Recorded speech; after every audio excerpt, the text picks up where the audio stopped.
talk about looking the part here, tight. I go 6'4". You cruising 6'6", almost 6'7", man. Yes, sir. Where's that athleticism and ability come from in this type of shape? It's just in my DNA. It's in my blood. It's in the blood. Yes, sir. And Coach Sims, we know, you're not saying that, but you know a little something about tight ends. Talk about a guy that you coach that many people don't know went to Bethune-Cookman as well, Gerald Everett, now getting busy in the National Football League. Compare the two. Well, I think they're different because Gerald, number one, is, he came in as a receiver. And when he left us, he was just a big receiver. He left us, went to junior college. He gained weight. They moved him to H-back to tight end, and then he went to South Alabama, and the rest is history. Kamari is a guy that does, I think everything you need a tight end to do, block, whatever. But he can also line up at wide out and play out there and run routes and do whatever. But one thing people doesn't know about Kamari, when he transferred in, he wasn't eligible immediately. He came to me, said, "Coach, I need to go down on scout team and help us out." And he came down on scout team, and your guy, Yogi Jones, loves it because he came down and he does the business every week. So that's the type of guy that you're getting. And he wants to play on all the special teams. He wants to do everything to help make this football team better. Okay, I'm going to move it very quickly. We heard a little bit about the why and the way. When you think about opening the season September 3rd on the ACC network against Miami, thoughts that run through your mind are, and you can finish that sentence. Showtime. Game day. Well, you're looking at the schedule right there. Man, for years, the only way I could keep Tiffany Green in check, because she's a Rattler, was y'all own that Florida Classic. You lost the Classic, man. Sim, what's up with that? Hey, I've already apologized to all the Wildcat fans. I've already congratulated Tiffany. That's over. That year is over. It's behind us. We're looking ahead to 2022. And it seems like, I think, getting the feeling, so the SWAC didn't really see Bethune-Cookman football last year. This year, you're bringing Bethune-Cookman football to the SWAC. I think everyone knows that. We're here to work. We're not guys that do a lot of talking. We let our play talk for us, and we let our play speak for us. But everyone knows the football team that we are. Now it's just time to show it. You know what's so cool? When I asked that question, the boys are back there like, yo. Of course. Yeah. All right, well, we appreciate Amari Hill-Robinson, Kamari Everett, and Coach Terry Sims of Bethune-Cookman. We got a chance to hear from the Wildcats on the other side, that other school that you were talking about, the Rattlers of Florida A&M. We'll hear from Willie Simmons and his crew when we return.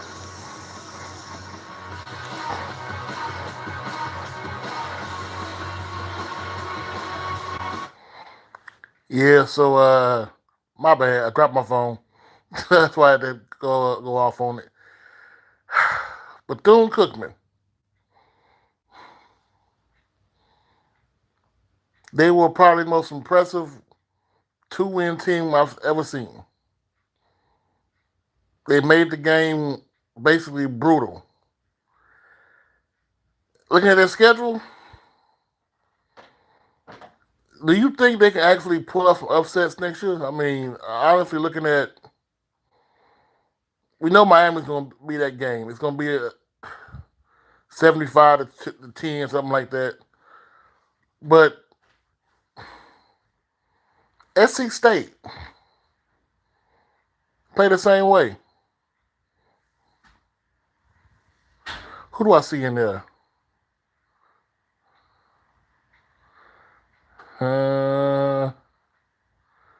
So blue butt over there.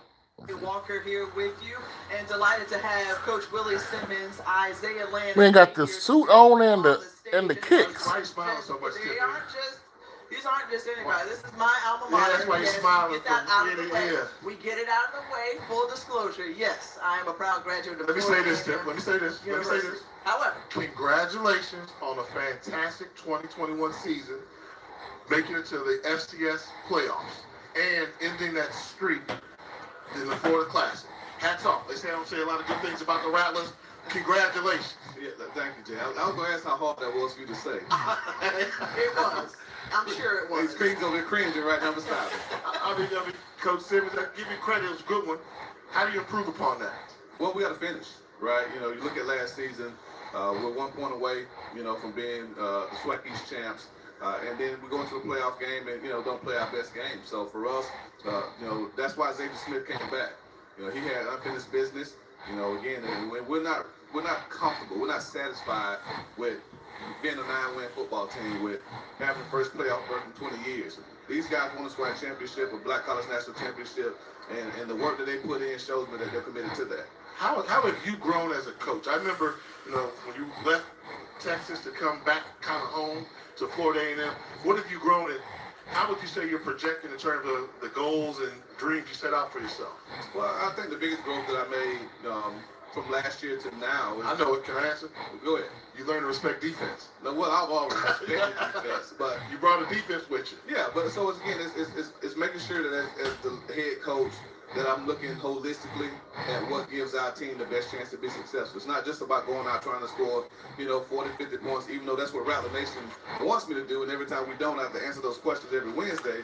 Man, ain't nobody sleep, fool. I'm putting our football team in bad situations. Last year, we had one of the top defenses in America, and so offensively, it was about us not losing the game.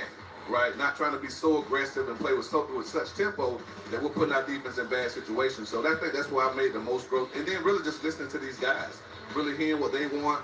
We're cutting way back this training camp on the amount of running that we're doing because of the heat, trying to preserve their legs. So really just making sure that I hear my players and what they need. I'm going to leave the set. And I'm going to let Tiffany talk to you and the players because obviously, this is her moment. Oh, now, let's not do that. But you talked about, one of the top defenses. You have the top defensive player, not only in the SWAC, but also all of FCS, the Buck Buchanan Award winner. And so, Isaiah, the decision to kind of try to finish what you started, right, and build upon what statement you made last year, kind of what has been your mindset, or what's been kind of that burning thing inside of you that you feel like, okay, this year I'm going to show this? Well, these past 2 years we've only had 9 wins, and I feel like every year we have good talent. We fastest team, we play aggressive, and we play all 4 quarters. We just need to focus on discipline and finishing the game out with discipline. And once we lock in on all the small things, I remember 2018 when we all first got here, Coach Simmons' first year too. He said, if we want to get what we want, we got to win. We just came off a 3-8 season, and we was out there. We didn't even have the same clothes to work out in together. And every year we came and we put the work in and we won. Every year we reaped the benefits, and we got the things that we wanted, and we got new weight room, new stadium. It feels good to be a part of the growth of FAMU. We watched them literally build FAMU up since my freshman year. I'm going to ask, too, how have you dealt with all of the attention? And obviously there's a lot more that's coming your way this season. How have you prepared yourself mentally for that? Well, I feel like my teammates prepared me mentally. Like, they don't cut me no slack. Every day, I could be jogging, and if I slip, it's going to be 80 people yelling at me, talking about, Zay, we just saw that. Like, they already prepared me for trash talk, for all of that. So I'm not worried about messing up and people talking about me, because I get that from my brothers. We prepare each other every day. We don't. If you hear us talk to each other, you might not even think we teammates until we get the same uniform on. When we working out, it's straight competition all day. All we do is compete. We could be doing walking contests. The defense gonna be offense and walking. So we compete. So competing on Saturday it's not nothing new. So it just translates. Well, you certainly have gotten all the media training. He is ready and prepared. I'm going to ask you, Zay, all SWAC performer many times over, one of the best receivers in the conference. How have you all pushed each other? How has Isaiah helped to make you sharper and vice versa? Like he said, we just pushing each other to work harder and grind every single day. You can't take no days off. Not even with this team, you can't take no days off. No matter what you're doing, you take no days off, man. When you have a guy like Isaiah, who you see what he done and you see how hard he work, it's like, oh yeah, I gotta work just as hard as that to get exactly to where he been. So You know, that's just what it's been. Each and every player on this team, we pushing each other to work hard, to grind hard, and you know, eventually we all will reap the benefits of our hard work. I'm going to ask you what we can expect to see from you all offensively. Who's going to get you the ball is probably one of those big questions. But what can we expect to see from Vandy's offense this year? Y'all like everybody expect to see what they've seen every year since Coach Simmons been here, since I've been here, since everybody on that offense been here. We always been explosive.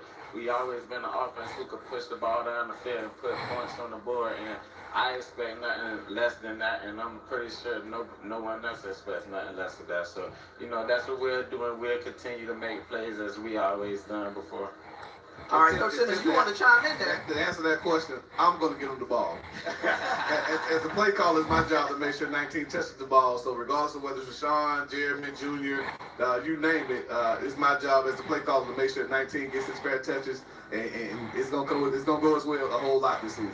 Obviously. What's your nickname? The X-Man. X-Man. The X-Man. X marks the spot, right? Yes, sir. All right, now I know last year we had a big one talk about what Rack Boys 2.0. Right. Y'all still think y'all better than the originals? Say it again. Better than the original Rack Boys? Of course. Of course. Willie? Of course. You better give us some Well, we pay homage to, you know, again, Man, that's why we're 2.0. We're staying with the second edition, so it's not about who's better or who's worse. We respect those guys. You know, again, what Jacquet Nunley, Kanan Lamb, and Demetrius Bendros, what those guys did, you know, really set college football on fire. And now Xavier, David Manigo, Jamari Shareed, you know, Trey Davis, Darian Oxendine, they're trying to reproduce that same magic. And so, again, we don't want to disrespect the original Rack Boys because it's not a competition. But again, we're just as dynamic. Let me ask y'all a question, because my co-host is always talking to me about. It doesn't make sense to me. I never heard of it. What does it mean when she says, "Oh, we're going to the set"? The set. Yeah. What's the set? The set is on Fridays. The set is like a part of campus where everybody at the class, where everybody gonna hang out and they gonna play music. Okay. All the fraternities, sororities come dancing through the crowd. Is it all that? Yeah, it's all that. It's the place to be. That's all you have to do. What's the set? It's the place to be. So if there's no other place on a Friday between 11 and 2 that you would rather be than the set on Florida A&M's campus. All right. All right, so we're gonna talk about placement because they're gonna be on national television the first 2 weeks of the season. You open against North Carolina, and of course, everyone will have their eyes on the Orange Blossom Classic down in Miami Gardens against Jackson State. And so, for you all, feeling a level of revenge or get back this season, for you all, what kind of games are you keying in on? I wouldn't say we focused on no game, but as for me, I feel like we just focused on beating FAMU each and every day. We just want to be better than FAMU each and every day, and you know, when we get to those games, you know, we'll be able to talk about those games. But every day we just want to be better than FAMU. We're gonna continue to work. We're gonna continue to grind, and you know, as long as we be better than FAMU each and every day, you know, everything else will take care of itself. A couple things stand out to me when I look at that schedule there, and I'm sure kind of by design. One, you're not playing Jackson State opening week. You're going to get a little game against North Carolina. Zay, that's when you go to North Carolina and you show out. You go early stuff there. And interesting, Coach, you decided to take it on the road, going to South Carolina State, home of the defending HBCU national champion. What was behind that thought process, opening up with Carolina, going to South Carolina State, and then you know you're going to end up having to play that classic into the year? Well, you know, obviously, you do schedules years in advance. So when we did the schedule, we had no idea that Albany State would be the SIAC champ, South Carolina State would be the MEAC champ. You know, North Carolina would resurge as one of the top teams in the ACC. So, you know, we really, that old saying, to be the best, you have to beat the best. You look at it, we're playing 3 conference champions and one of the top teams in the Atlantic Coast Conference this year. So, again, we feel our schedule is really going to show everyone what we're made of. And but we're excited about that. We're excited about the opportunity to go to Chapel Hill and let Isaiah Land show what he can do against what's perceived as some of the top offensive linemen in America. Xavier Smith gets to go and play another game. Last time he played an FBS opponent, he had 16 catches against South Florida. You know, so again, it's about him to show what he can do, and all the other guys who have aspirations, well, they all do, but other guys who have a legitimate shot of playing professional football, this is their kind of their litmus test about what type of player they are when we play teams like North Carolina, and then the next week against Jackson State, who has their fair share of NFL prospects as well. And we remember, Tip, going down there, I remember Coach Buddy Pugh saying specifically, Darius Leonard made his money against Clemson. Javon Hargrave made his money against Clemson. Y'all got a chance to go out there and make your money against North Carolina. All right, so that wraps it up for the Rattlers of Florida A&M. We thank Xavier Smith along with Isaiah Land and Coach Willie Simmons. Damn, I am bad at this camera thing. And when we return, the Hugh Jackson-led Grambling State Tigers coming your way from the 2022 cricket. Grand Slam Slam, football where you at? presented by Pepsi Zero Sugar. Yeah, my bad with the camera, y'all, folks. I know y'all getting dizzy as hell out there. But Grambling. I think Hugh Jackson got to prove himself, man, because honestly, everything Hugh's been talking about being a great coach have been attributed to somebody else. When he was at Oakland and USC, he was offensive coordinator and quarterbacks coach, and the only thing we got to really know him by is Cleveland. So we're going to see what the Graham fam can do this year, because Hugh Jackson is on a hot seat like no other. We just go too close. Let me see.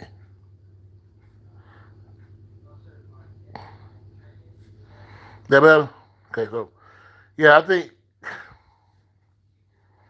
Hugh Jackson has got to win this year, because there's really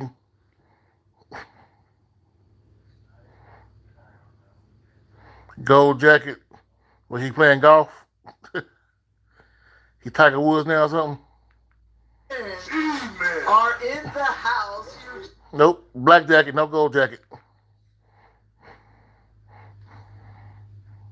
Excited to have you with us. Last time we saw you, Coach, you were with a different program, but now you get an opportunity to lead this SWAC program. What the hell is Grambling wearing? Man, y'all come in here clean as a whistle. Yeah, give us a bottle. Give us a stroll. Stroll what you got on, the gear you got on. Show them what we working with. That's what they rock you right there. Look what they do. And then Coach Jackson coming here with these gangster pinstripes on right here, man. Y'all coming to make a statement. That's Cali, right? That's Cali. Cali flavor and That's flair. Cali. But go ahead, I didn't mean to interrupt, but I was they getting the style of it. We got some more teams to come. I like it. Call like I see it. Clean for sure. But Coach, there's so much talk and buzz around your program, and now getting a chance to lead these men. What's in store for Grambling State? Well, we're excited. There's no question about that. Obviously, when I took the job December 10th, I was very excited then. I'm more excited now. It's an honor to have an opportunity to bring these two young men with me here today. But more so than that, to be one of the leaders of one of the greatest football institutions there's ever been, in Grambling State University, I am more blessed and excited for this opportunity than anything in the world. Thank you, Mr. Palmer. When did it kind of hit you? I'm at the same. They're gonna start playing neck pretty soon. Same coaching building, the home of Eddie Robinson. You know what's interesting? After my press conference, they took me over to the office. And so you pull in that parking lot, and it says the Eddie G. Robinson Support Stadium Building. And I go, are you kidding me? This is where the great Eddie G. Robinson coached. This is what he built. And to have an opportunity to walk in these same shoes and help restore Grambling State University, there's nothing like it. And we're both California boys, and you know that's how Like, I man. relate to you knowing about the National Brown. There's probably about 4 or 5 colleges that we hear about Yes. in Southern That man brought the drum line to the. Tank Younger made home. He brought the drum line to the SWAC Media Day. What's it gonna take to bring the shine back on that G from Grambling State? What have you noticed early on? What I've noticed is, first of all, I had to hire a great staff. And I was able to do that. There are some men who took this challenge along with me that I'm thankful for. They came, and then we had to go out and recruit. We went out and did, I think, an excellent job in recruiting. And then we had to go sell these young men that are sitting here today on what the culture was going to be and how we were going to change it each and every day. And that's what we set out to do. And let me ask you this question. You got a little taste of HBCU life last year when you were an offensive coordinator at Tennessee State University. What did you learn about HBCU football, and what does it mean to you? Put a little twist on it. There's great football being played in the HBCU level. There's great coaching in the HBCU level. I get so tired of people talking about just the HBCUs, and I do get it and respect it and understand it, but there's some tremendous coaches, there's some tremendous players, and we need to do a better job of showcasing the talented coaches and talented players that are in this conference. Fellas, I'm going to let y'all break them in. Tell them how big is that classic? And I don't have to tell you which one. Tell them how big is that classic? What's he got kicking in for? And the classic is great. You know, it's a great experience. You know, the atmosphere. You know, it's something different about it. You know, of course, it's an in-state rivalry. You know, it's great feeling. It's a feeling I can't really explain. It's great. All right, so Joshua, a senior defensive back. Tyler, He's a linebacker. Oh, excuse me, linebacker. Excuse me, I had that written incorrectly. And then Tyler, along that offensive line as a sophomore. And I had a chance to talk to you all before you came on stage. Leaders of the team. What does it mean to you to be leaders of the G-Men? It's a great feeling, you know, just as far as Grambling history itself, to be in the situation to lead a great historic program, it's no better feeling than that. So, you know, I'm excited for it and I'm ready. I'm just ready to get to week one. You know, I'm so honored I get to lead my teammates. You know, I feel like we're just at this point preparing for a championship run. You know, I want to set the record straight. No disrespect will be tolerated. You know, we're here to win. You know, we want to be in the way. We want to be seen. And I want to further a point that you and I talked about in terms of making sure that you enhance your leadership skills. And so you have the opportunity to take part in an internship this summer as a sophomore, but kind of really honing those skills. Share with our audience what you had the opportunity to do. I got the chance to shadow on the NFL at the league office in New York, and I feel like it was a great opportunity to learn from many leaders in the top and see how everything is ran. You know. When you talk about that, I like being more an athlete. And one thing I'll say about Grambling, probably more than any other school out there, I'll say this for years, it's something about being a G-man. They tell you, go back to Eddie Robinson, G-man, that family there, that Grand fam. How's the Grand fam embrace you? How have you felt it, that Grand fam love? And what's it mean for the players to say, I wear this G on my chest, I'm a G-man? Where they say that everybody is somebody at Grambling State University. And that's a true statement, and we believe in that. And to be able to wear that G and really understand what it means to put that G on, I don't think there's anything like it. You got to earn the right to wear it. We don't just give it away. You don't give out the G. I was going to ask you for one, man. You got to earn that. So do you come in with a chip on your shoulder, and if so, is there one particular area or set of areas where you're kind of focused in on both Josh and Tyler about improving and getting better, being a better teammate, technically being more sound? Are there any particular areas that you all have really dedicated and committed to? I just want to be better at getting our team prepared, mentally, being a great leader, trying to improve things to do what I can do to make sure that my team is great for as a defensive standpoint. I want to make sure everything is together. I like to be that guy to have control, make sure we're all together and having everything bonded and we all on one unit, because if we're not on the same page, then it won't be as good as it should. I may be a little naive here, but I'm curious. I don't know. I've done my homework. Not a lot of things black guys don't know. What area of campus is popping at Grambling? What's the popping area there? The whole campus be popping. The whole campus. The whole campus. The whole campus? And the whole campus. The whole campus. The whole campus. All right, y'all still got what's that, K-Journal? The radio station, K-Gram, what's the radio station? Is that still there? KGRN, we got K-Journal? I'm not sure. It's been a while since I've been down there. You got to come on back. That's our problem. We need you back on campus. Yeah, my daddy from around there at Alexander, that's Grambling territory. All right. So I know a lot of people don't know. Y'all don't necessarily do gumbo up there. That's crawfish, which is big up there in northern Louisiana, right? Y'all crawfish boys? Nah, not me. Not me. Remember, he's Cali. Come on now. Now, when we're talking about being able to play at home and looking toward the schedule for the upcoming season, some of those home games that you all are hosting as we show everyone the schedule for Grambling State. First thing I'm gonna look for is I can ask them when y'all play Southern. Last game of the season. Every year, Bayou Classic always gonna be there. Yes. But how many home games do you all have this year, and who are you hosting? We have three. And 3 home games. Shreveport's a home game. I don't see that as a home game. But we have 3, and we need more. And I'll be the first to say that. And I've said that publicly, and I'll keep, because these guys need opportunity to be home when we play. The first 6 weeks of the season, we're on the road. We're going to be road warriors for the first 6 weeks, and then after that, we're home for 3 games in a row, and then we're back on the road again. But I'm excited about just playing our schedule. This is the hand we're dealt, and our players understand, and we're excited about going out and representing our university. And Jay, we'll get a chance to see them week 3 at Jackson State on At Jackson ESPN. State. That's a good one. We'll be able to watch that. But one I always keep an eye on, that game in Dallas. That game every year, Grambling takes on Prairie View. State Fair, they're talking about, Prairie View. One thing they always want to do is bring offense. Now they bring Jackson to Grambling to bring offense.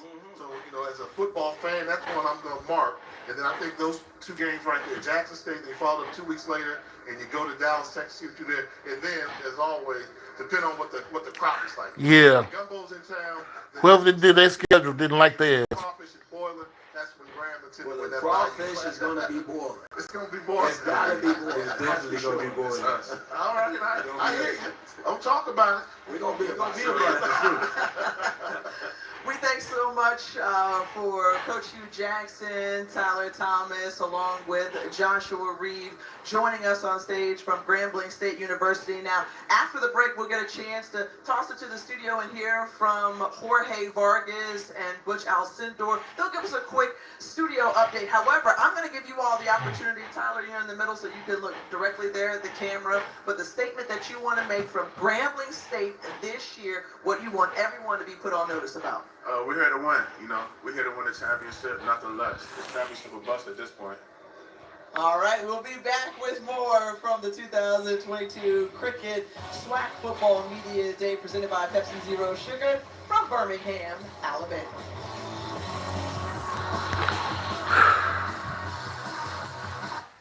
Yeah, man. 6 road games in a row. 6 road games in a row. Bruh. They ain't gonna ever see the damn home stadium, man. They have 3 home games, and that's it. Now, that part ain't gonna fly, man. I'm sorry, man. It's like, I understand you need to have money, so you want to go to these classic games, like Prairie View versus, but dude, seriously. You gotta be able to play at home. Have a homecoming game, and 2 more games, and that's it for the year. That ain't gonna work, man. So only way that they'll have a home game in December or November if they win the SWAC West and mess around and get a home game for the SWAC title game.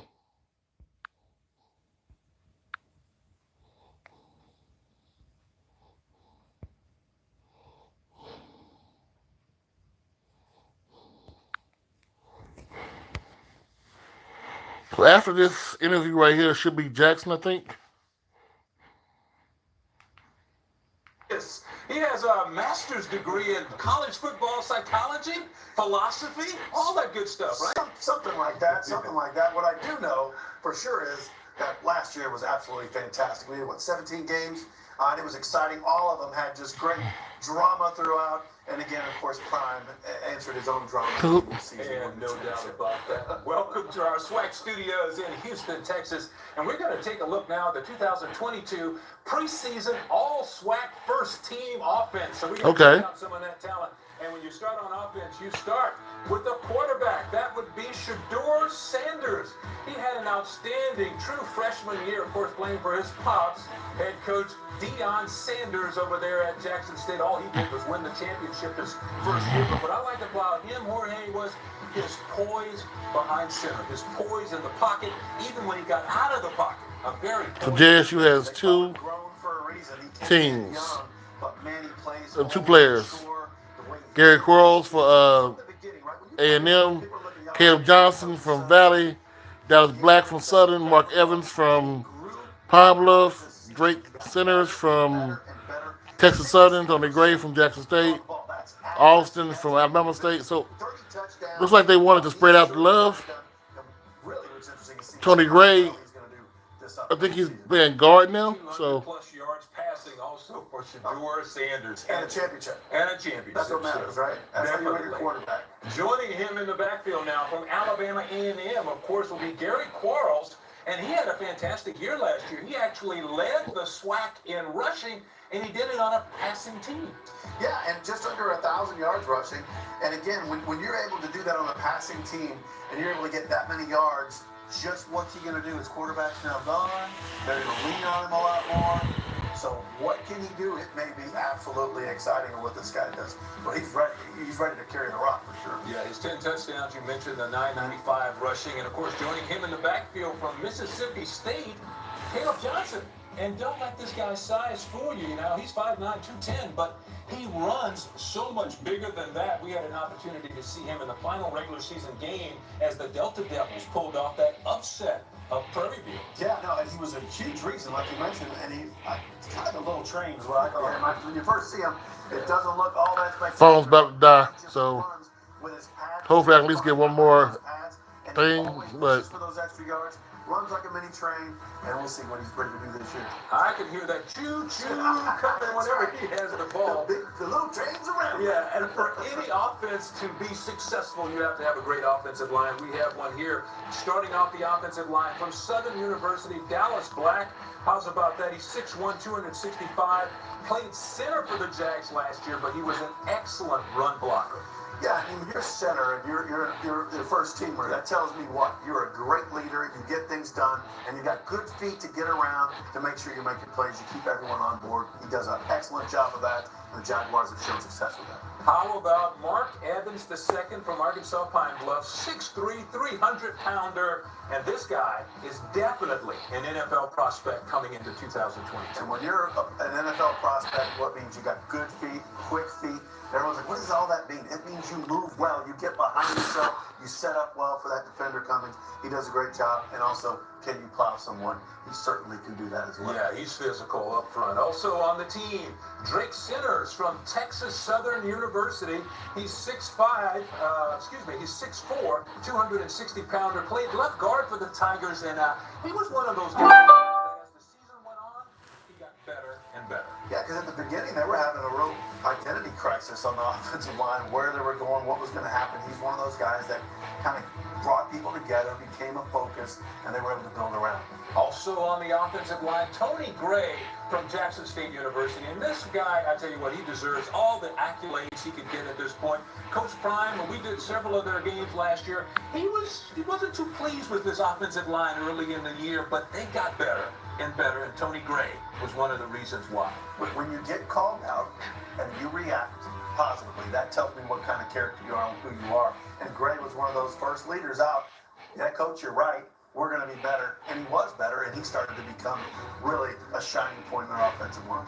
And our final offensive lineman on the first team is Robert Alston from Alabama State, 6'3", 315 pounds, but he's still, don't let that fool you, because he's still a mobile guy. Yeah, when you say 6'3" on a 315 pounds on a 6'2" frame, you're like, wow, that he may not be able to move, but he does. He's able to move, and then when he gets to you, you feel it. And that's exactly how he works. Of course, the pass is always a big weapon in the SWAC, so let's Yep. check out our receivers. And of course, one of the best phone finna die. I'm gonna try to charge him before the next one comes up.